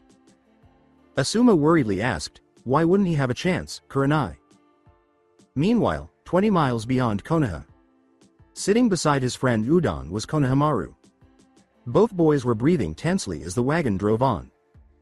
Udon said, Konohamaru, meaning, I'm scared. Konohamaru grabbed Udon's shoulder and comforted him, saying, don't worry, we'll be fine if we stick together. He smiled reassuringly as the wagon came to a stop and someone opened the back flaps, yelling.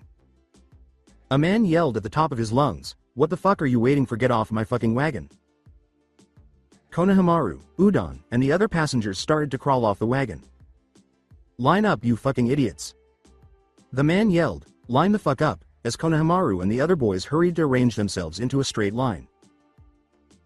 At least 100 boys, ranging in age from 9.5 to 12, were gathered around Konohamaru and Udon, who were all terrified. Konohamaru started talking when he noticed a tall, muscular figure coming from behind a wall of men. You are all new Marine recruits as of today. I'm Sergeant Major Iwagawa. He yelled to the terrified group of boys, my Kami, how am I supposed to train fucking Marines if they keep sending me weak little faggots like you? You are under my care right now. You will be fed, clothed, and trained to replace those that were killed before you. You are all equal and worthless, regardless of who you are, but in 6 months you will all be fully formed warriors prepared to kill for your nation. And, yes sir, and, no sir, do you understand me? Are the only things I want to hear from you lil fuckers, he yelled. Konohamaru and the other boys yelled, yes, sir. Sergeant. Get this fucking shit out of my sight and begin processing, Iwagawa said. A sergeant advanced and gave an order, saying, okay you little bastards, turn right and start stepping. Konohamaru turned right and started walking with the other 100 boys. On their way to the boot camp gates, Konohamaru swallowed deeply. As he marched through the gates into the unknown, Konohamaru wondered, what the hell did I get myself into? After another day of fighting, a muddy, worn out, and irate Naruto was making his way back to the support trench. For the previous 7 months, he had been engaged in non-stop fighting. After Asuma was sent home a month later, Naruto received a promotion to staff sergeant and took over as platoon leader in the absence of more experienced and qualified officers. Typically, an infantry platoon consists of 60 men. However, over the past few months, Naruto has been leaving with a full platoon and returning with only 10 to 20 men every week. The casualties have gotten so bad that very few platoon members have survived longer than 3 weeks. Get some chow, shower, resupply and rack out. I'm going to brief the brass, Naruto said to his platoon as they moved toward the chow tent as he turned to face the 17 remaining Marines under his command as they approached friendly lines. Sighing, Naruto as he started to make his way to the command bunker, Naruto bemoaned to himself, why the hell did Asuma get his leg blown off? He's the leader, not me. Naruto took off his filthy, dented helmet as he entered the bunker, approached the commander's desk, and saluted. Naruto said, SSGT Uzumaki reporting in, and the commander gave him a salute in return. The elderly officer greeted Naruto and said, glad to see you back, Uzumaki. What you got? Before directing him to a map that was placed on a table. Naruto pointed to 3 hills on the map and said, well, we worked out the artillery nests. Here, here, and here. They already blew a company apart, so me and my boys decided to go through this patch of woods here, and we ran into another enemy platoon. He said, after taking them out, we went to the artillery position and killed them. The commander regarded him. He asked, any prisoners? To which Naruto shook his head. Naruto responded, no, sir. All those who surrendered were executed as ordered, and the commander gave him a nod. Well done. The commander addressed Naruto, who merely nodded numbly. It's unfortunate, but we do not have the time or resources to support prisoners. I can only pray that Kami has mercy on our souls. The elderly commander spoke to Naruto as he felt a hand land on his shoulder. You and your platoon are off the line for a week. We got replacements coming in and you get the pick of the litter, the commander said. Sarcastically, Naruto remarked, fresh meat for the grinder. 7 months and only 100 miles gained. Still 100 miles from the capital. The commander sighed. The commander rubbed the bald spot on his head and stated, at the start of the offensive we had 400,000 killed in 2.5 years of fighting. Now our casualties along all fronts is about to hit the 2 million mark. 1,600,000 men dead in 7 months on our side alone. Naruto pondered somberly, I wonder if anything will be left once this war is over. The commander chuckled and said, get out and get some rest, Sergeant. You are making the war sound depressing. With a laugh, Naruto saluted and turned to leave. 5 miles away and 2 hours later. Konohamaru and Udon were in the boxcar of the train they were traveling on. They were going to arrive at the front after a 6-month training period and a leave of absence before being sent out. The days of the Marines wearing their blue uniforms were long gone because blue made an easy target for the enemy. Konohamaru and Udon were dressed in their olive green cotton fatigues, steel kell helmets, and brown leather boots. Konohamaru, Udon responded, grabbing his attention. Did you read the news article on what's going on at the Stone Front? He asked, drawing Konohamaru's attention. Apparently, their army had rebelled and a civil war had broken out. He asked, really, what does that mean for us? As Udon adjusted his glasses.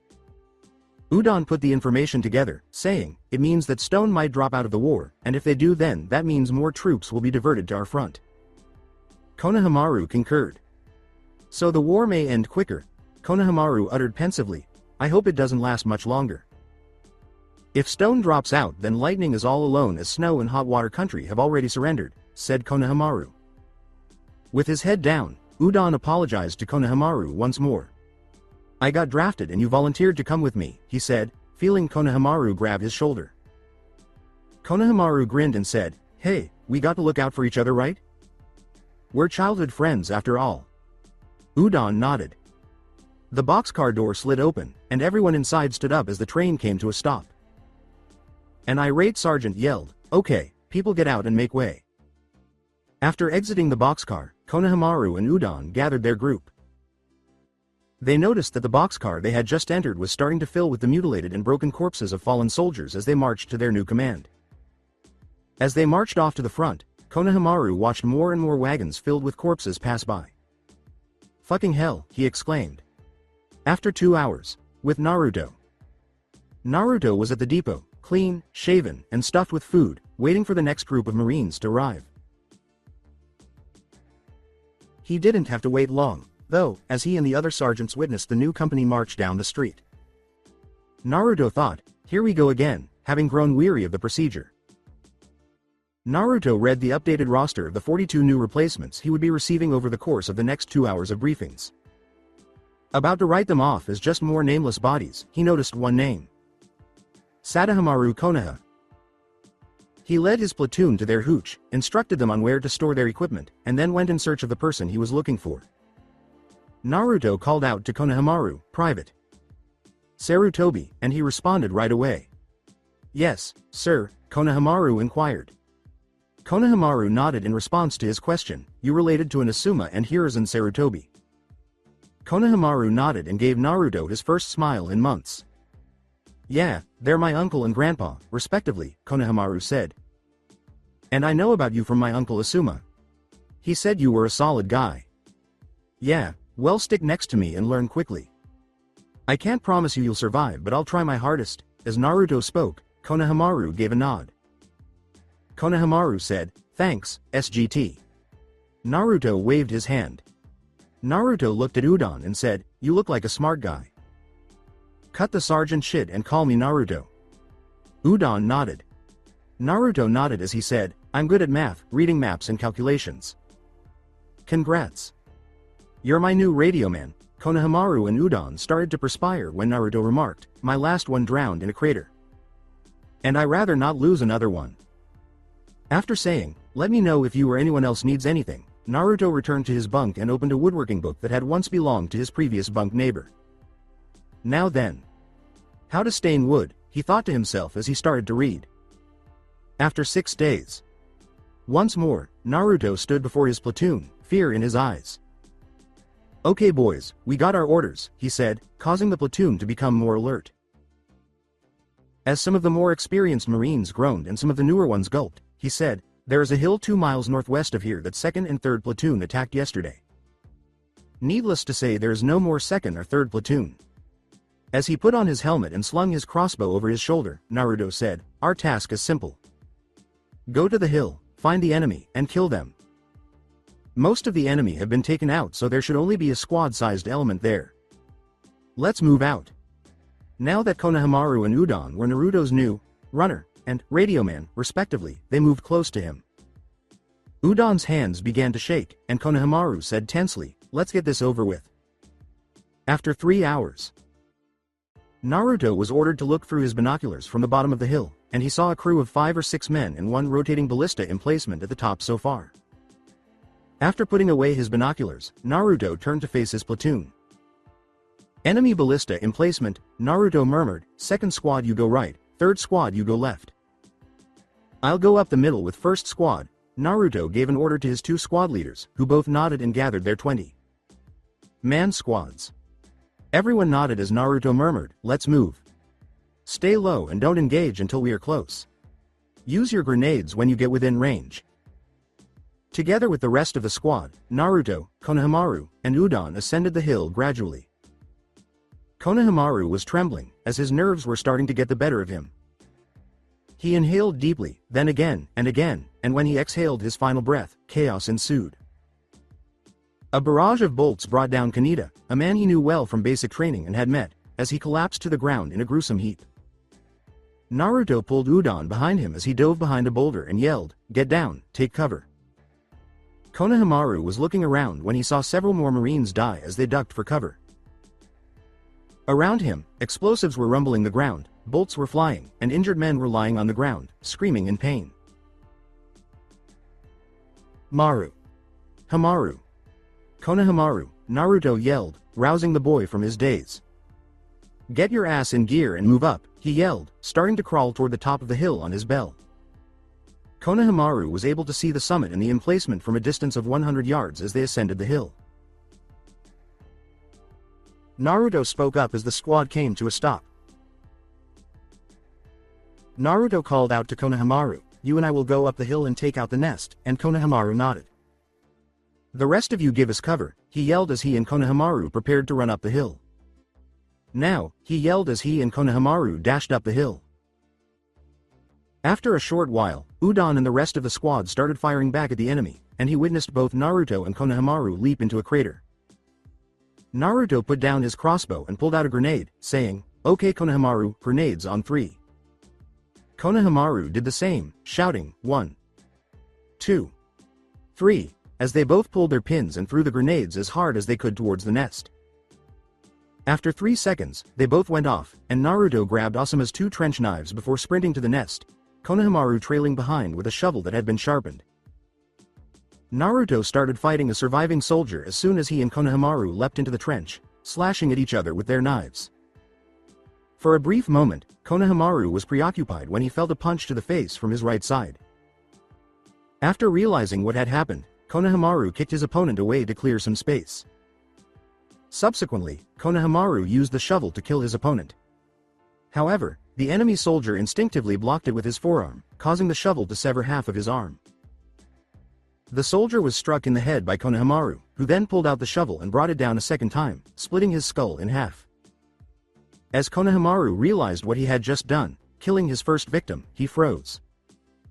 He then heard someone scream from behind him. With a slashing motion, Naruto drove the trench knife into his opponent's stomach, causing his insides to fall to the ground. Naruto then stood atop the emplacement and let out a loud cry. "Hill secure.